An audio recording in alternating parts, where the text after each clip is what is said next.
Eureka, avec Viteos, toutes vos énergies.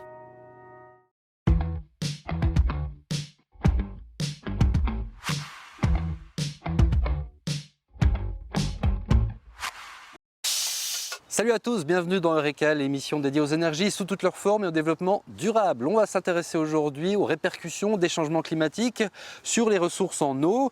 Le Centre d'hydrogéologie et de géothermie de l'Université de Neuchâtel a participé à une étude sur le sujet au niveau national. Et d'après les scientifiques, l'agriculture notamment sera l'un des secteurs les plus touchés. On en parle tout de suite. Spécialistes des eaux souterraines, les scientifiques de l'Université de Neuchâtel sont partis du scénario suivant. Sans mesure de protection du climat, les débits des rivières seront à la fin du siècle en moyenne 30% plus élevés en hiver et 40% plus bas en été. Les conséquences négatives seront nombreuses avec notamment davantage de catastrophes naturelles. On se rappelle tous que le Doubs s'est asséché là, les dernières années. Au niveau des Brenets notamment, et puis du Sauget en France voisine. Ouais. Ça, c'est devenu quelque chose de beaucoup plus fréquent dans le passé. Après, on a les autres extrêmes, hein, avec les pluies qui deviennent plus intenses. Oui, les inondations dans le Val de Rue. Oui, là, vraiment des précipitations beaucoup plus intenses. Et ça, c'est aussi un phénomène qu'on s'attend, qu'on est face à ça plus fréquemment. La température de l'eau qui monte aussi, on a vu les pollutions aux cyanobactéries en 2019. Oui, c'est clair, avec les températures dans les cours, dans le lac qui remontent, ça peut faire pousser des choses beaucoup plus que dans le passé. Après, ça a des répercussions sur tout le chaîne de biodiversité. Et si les étés deviennent plus secs et plus chauds, les scénarios montrent que le manque d'eau en cette période se fait essentiellement sentir dans l'agriculture. Les scientifiques proposent quelques solutions. Et là, on a aussi toute une réflexion sur l'optimisation de l'utilisation de l'eau, les techniques d'irrigation et autres. On a aussi des marges de manœuvre au niveau du choix des cultures, plutôt planter des cultures qui sont matures plus tôt dans l'année. Ça veut dire qu'ils ont déjà fini leur cycle de croissance en avril-mai. Quand la canicule après arrive dans l'été, on récolte déjà. On est sorti du problème de cette manière-là. Si l'on ne fait rien, d'après les chercheurs, les besoins pour l'irrigation vont dépasser ceux pour l'eau potable d'ici la fin du siècle. Mais ils pensent que les nappes d'eau souterraines pourraient combler en partie le manque d'eau. Dans l'hiver, on a plus de débit dans le cours d'eau. Est-ce qu'on peut vraiment les utiliser indirectement d'une manière pour remplir les nappes, pour avoir plus de stock? Est-ce que c'est vraiment efficace? Est-ce que les vagues de crues qui descendent là du Jura, ça va simplement remplir le lac?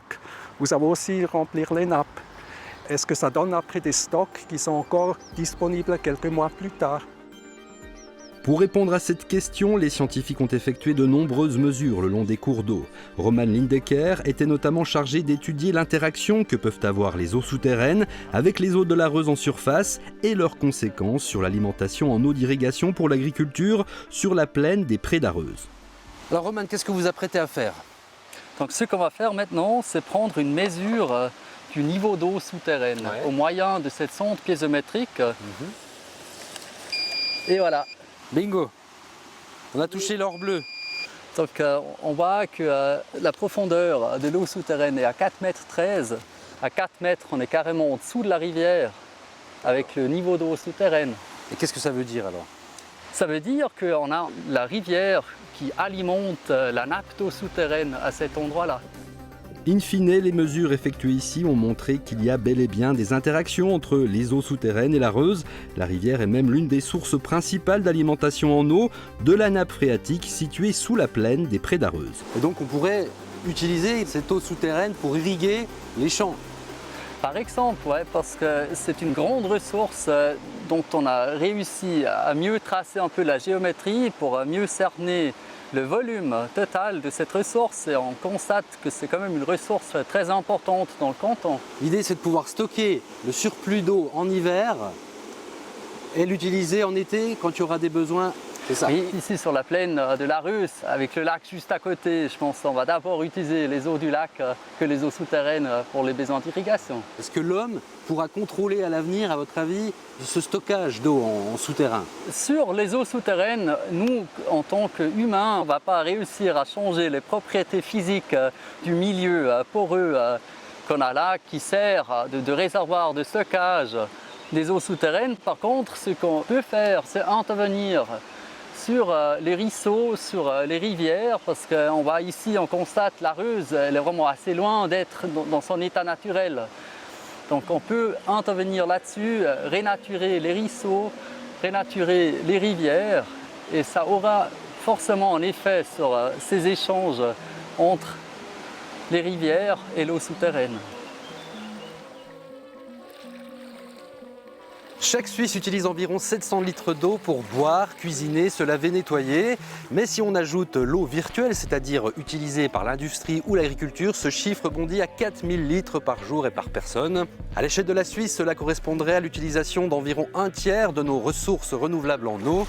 Si on a encore de la marge, il est important de ne pas gaspiller ce bien commun utile à toute espèce vivante sur notre belle planète. Eureka, c'est terminé, on se retrouve le mois prochain. D'ici là, restez branchés sur Canal Alpha. Salut!